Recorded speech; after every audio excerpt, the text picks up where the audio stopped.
Good morning, everybody, and welcome to our third live Bengals training camp report. It is presented by Medical Mutual, the official health insurer of the Cincinnati Bengals. I'm Dan Hoard alongside our broadcast partner, Dave Lapham. This morning, we are going to look back at Monday's practice. That was the Bengals' fifth practice of training camp, and look ahead to this afternoon's practice when the Bengals will be in full pads for the first time. And as we look back at some footage from yesterday, we're going to start with the wide receivers. Lap, we know how talented the trio is at the top of the depth chart for the Bengals with Tyler Boyd, T. Higgins, and Jamar Chase.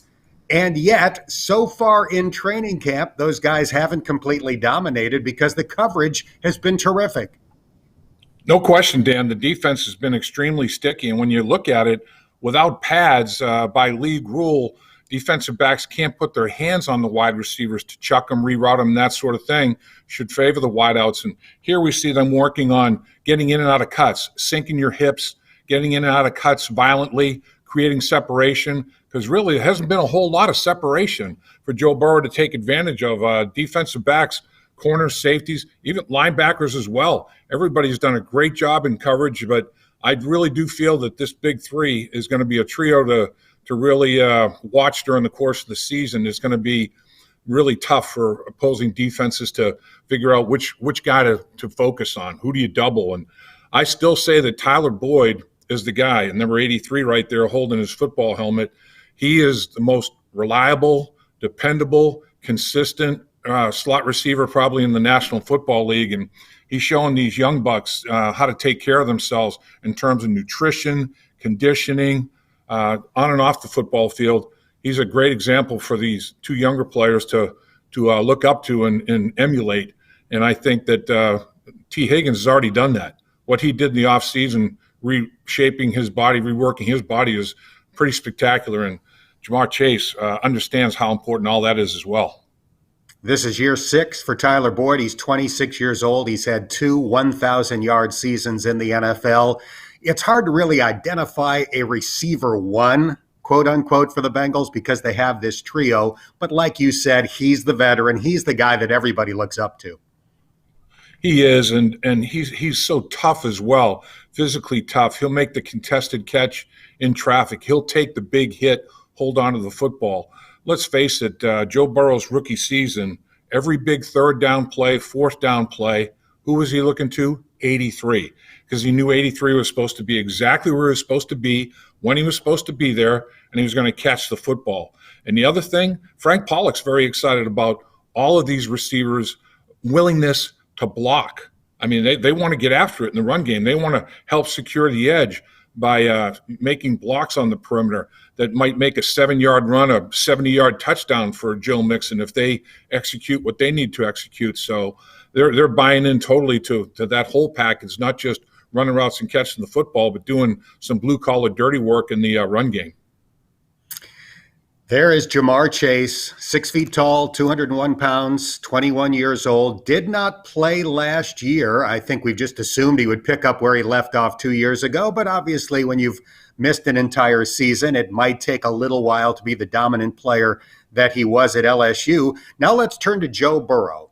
In 2 of the last 3 practices, Lap, I think it is fair to say the defense won, including yesterday. Joe got off to a good start yesterday. He was 7 for his first 10, but then he was 2 for his last 10. That's 9 for 20 for the day. His last pass of the day was intercepted by Jermaine Pratt. Have we just assumed that Joe would pick up where he left off before his injury? Should we temper those expectations a little bit? He looks healthy. It's not like he's limping or anything like that, but is there bound to be a little bit of a growth curve as he comes back and practices again? Yeah, I think there's got to be, Dan, and I think also he's only as good as the people around him. I mean, if his receivers are not winning their one-on-ones, or not winning their battles, not creating any space for him to operate and throw the football, he's going to struggle. And I think the expectations have to be realistic. I mean, I think the fans, I noticed on Saturday at the stadium when he had an incompletion, it was like, oh, I mean, I think every time Joe Burrow throws the football, the expectations are a 50-yard touchdown pass, which are totally unrealistic. But I think he's going to be fine. I'm very interested to see today is the first day in full pads. So will the wide receivers come back? Will the wide receivers say, okay, hey, you've gotten the better of us here the last couple of days? And this is between the 20s, in the red zone inside the 20, in the low red zone inside the 10, first and goal situations. I mean, it doesn't matter. Defensively, they've been winning more than their share of battles. So it's going to be interesting to see if the wide receiver core and everybody offensively, when the pads come on, the physicality should increase. Are they gonna make amends for what's happened the last couple of days and come out and practice really well today and tomorrow? Now we're seeing the tight ends catch some passes from the quarterbacks. Number 89, obviously, Drew Sample. One of the biggest completions that Joe Burrow had yesterday was a deep ball up the middle to C.J. Uzomah. Great to have C.J. back from his torn Achilles. We may forget that he only played about a game and a half last year. He had 8 catches, including a touchdown. He was on the receiving end of Joe Burrow's first career NFL touchdown pass. And C.J. Uzomah is a guy who is capable of having a 50 to 70 catch type of season.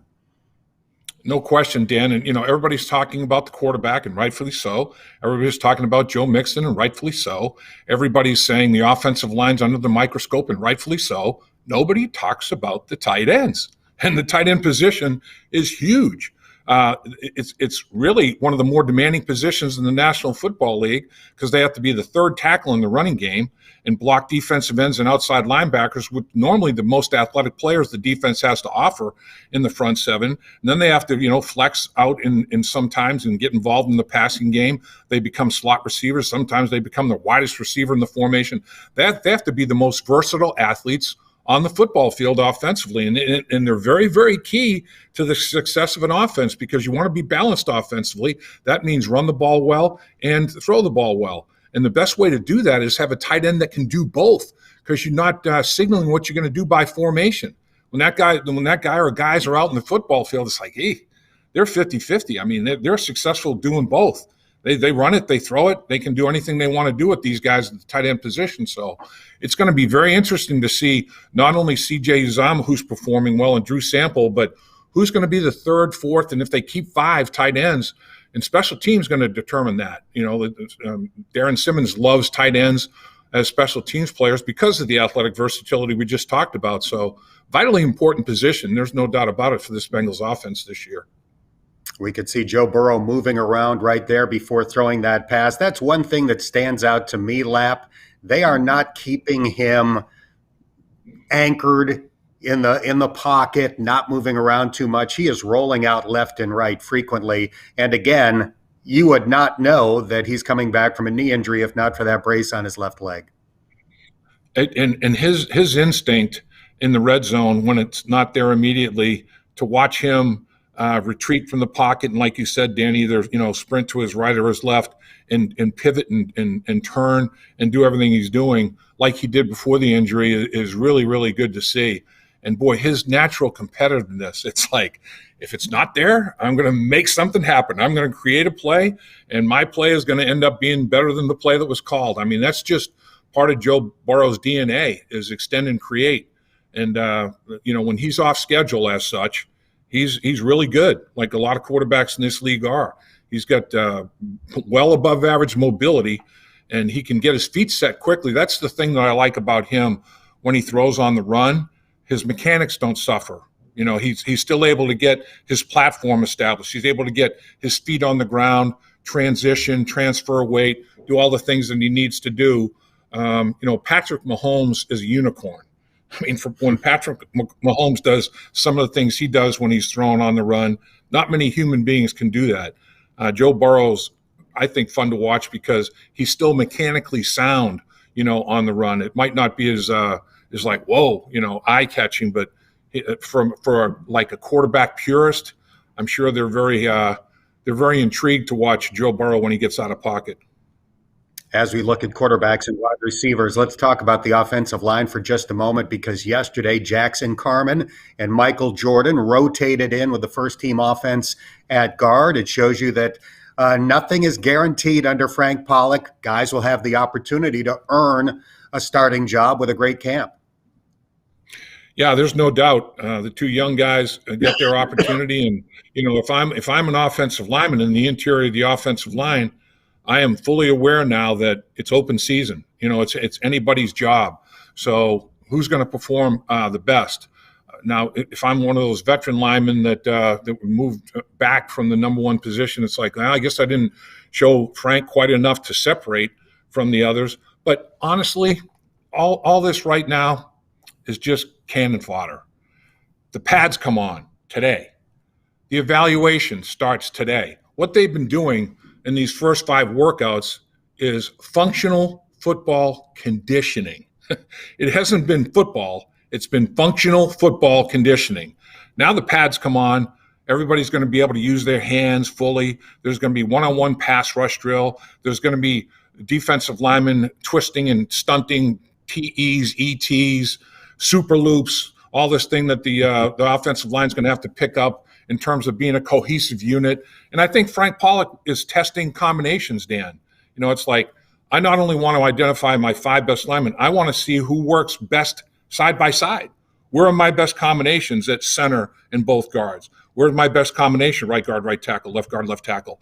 Sometimes, you'll find that, boy, you move him over next to this guy, they make beautiful music together somehow when they weren't on the other side. It's just, it's very unique. So, and the other thing, Dan, is there's going to be injuries during the course of the season.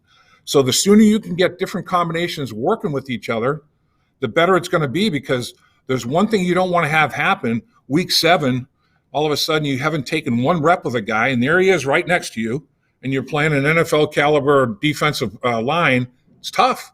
You haven't taken any reps side by side. So the more you can mix and match in the evaluation process and, getting the team ready for the long season, the marathon season, and it's not a sprint, it's a marathon. I mean, there's going to be a lot of position versatility is a must, absolute must, and particularly in the offensive line.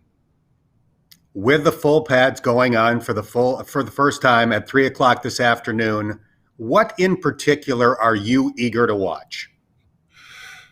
I'm eager to watch the interior, line play, offensive and defensive line. I mean, I think when the pads come on, it's not just the fit and finish, and it's not just the fit, because that's basically what you're doing when you're in shorts and no shoulder pads.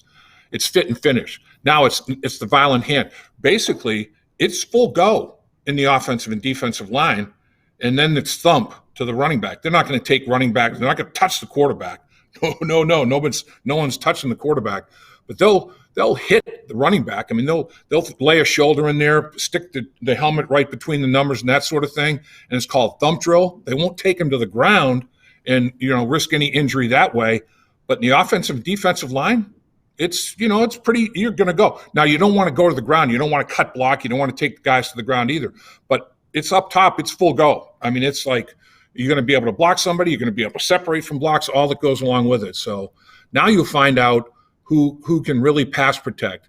Oh, yeah, his feet look like he can get himself in position. Yeah, his hand placement's good. Can he finish? Can he pass protect? Can he, win the hand-to-hand combat that's going on in the trenches in the National Football League? So I'm excited to see that. And I'm also excited, Dan, to see, like we talked about, I mean, the corners and safeties, they can't put their hands on guys yet. Now they will. With shoulder pads, they can get up there and bump and run, chuck them, reroute them, and will the wide receivers, how will their releases be effective enough to give them an escape route, and how will it disrupt the timing of the Bengals offense? Will they be able to still execute? I mean, there's a lot of things to look for once the pads come on and it's full go. Moments ago, we saw some footwork drills that number 96 was doing, and we can see him on the screen right now. That's Cam Sample. Yesterday was the first time in training camp that he's practiced. He had been out with a minor injury, so he got cleared to practice yesterday and went through most of the defensive line drills. I saw a 6'3", 267-pound man out of Tulane that's got great feet and is very smooth on these drills. You can see why the Bengals drafted him this year. There's no doubt. And, Lou Anarumo is looking for position versatility too. He wants all of his edge guys to not only be able to rush the quarterback, but to drop off in coverage when they come up with these exotic, creative blitz packages, and they blitz people, like Hilton, blitz him off the slot corner and drop the other defensive end off into coverage kind of thing. Guys have to be able to do that. Hendrickson missed Saturday's practice. Kareem got a bunch of work, and he worked well. So Sample, Kareem, and Sample, like you said, Dan, he did all the drills, but he didn't play all the snaps that normally he would play in the rotation and team when they went team in practice. So guys are still fighting for those third and fourth edge rush positions where there's 15 to 20 snaps available in a rotation, because the H-boys, Hubbard and Hendrickson, are obviously going to be the two coming off the edge initially, but they're not going to play every snap of the game. So who's going to be involved with that? And, I'll tell you another guy that's caught my eye inside is Tupou. Tupou he opted out last year, but that guy is a space eater. And, he does not give ground willingly. I mean, he's a guy that will hold the point of attack. Watching him, and, Shelton can play. He's a load, man. Anybody that Bill Parcells liked going into the draft, in my mind, can play football. And Bill Parcells gave special mention when he was talking about big people in the draft, about Shelton. So that, to me, that's a pretty good endorsement. And Shelton, my understanding, when he was 350 pounds, had like 18% body fat. He's just a big guy. He's just got a big frame. And I'm interested to see how he holds the fort in the middle as well. So right here we see the front seven working through things. The defensive line, they're going to be joined by linebackers here, and they're going to go through some pressure packages and involving linebackers. And that's the other group, Dan, in my opinion. 2 years ago, these guys were drafted. Wilson, Bailey was drafted as well, and Davis Gaither. Mm-hmm. Right. So those guys, they got a lot of NFL snaps.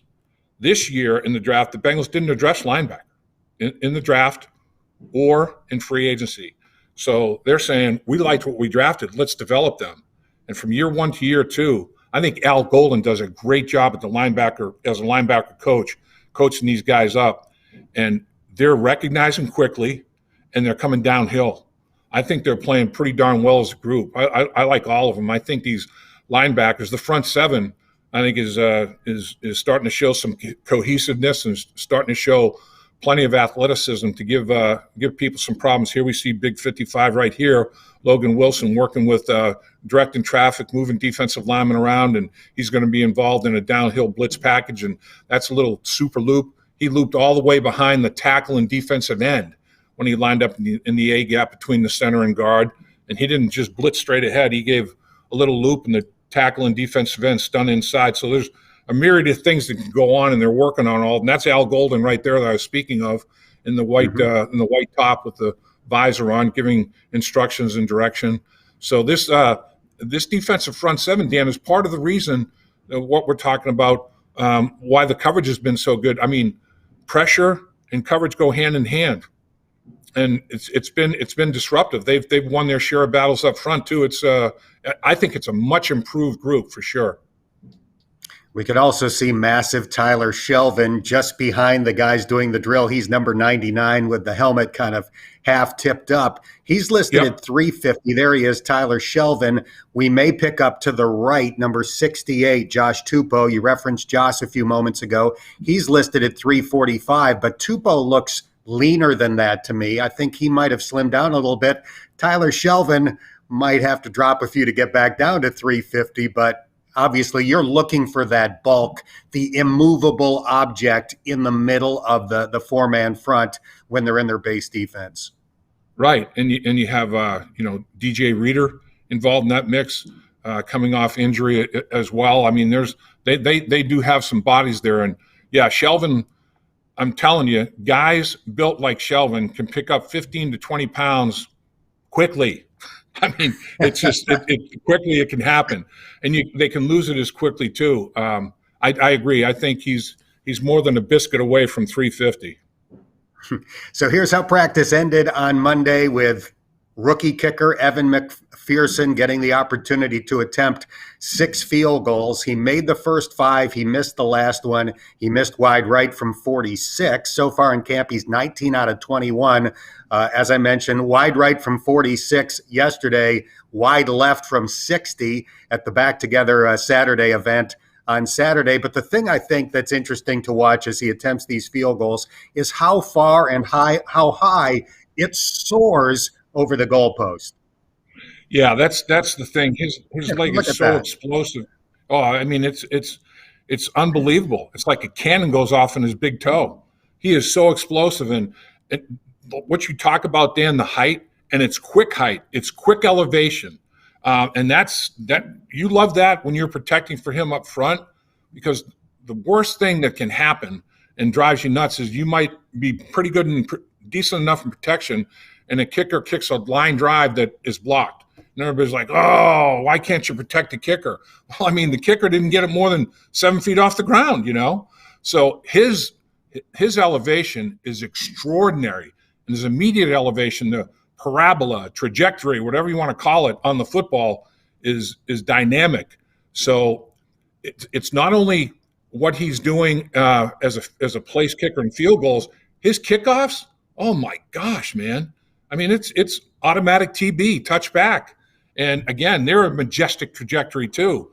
He's crushing the football. His leg strength is just phenomenal. There is absolutely no doubt about it.